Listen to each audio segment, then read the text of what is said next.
Này một tiền mồm bỏ cái này tiền việc config router cái này WE phây vào môi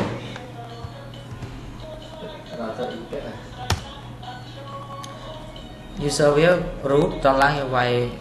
password với admin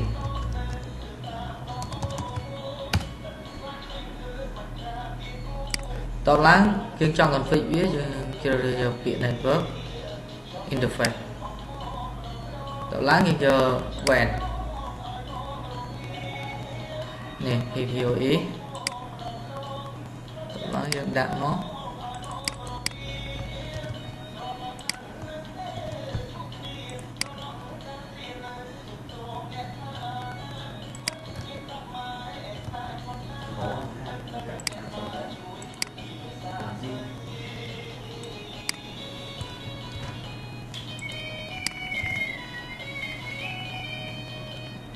save and application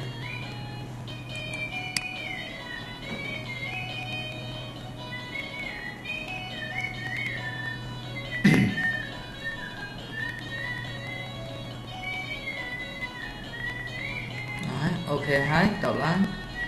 dương đặt file về một file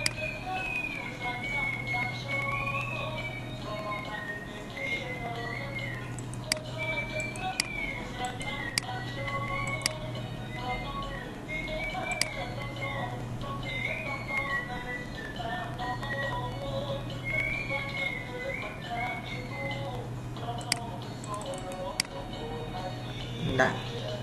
đây các bạn đấy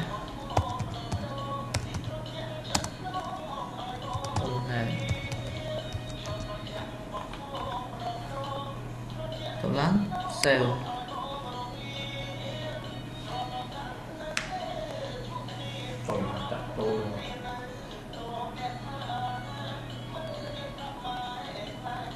alo bác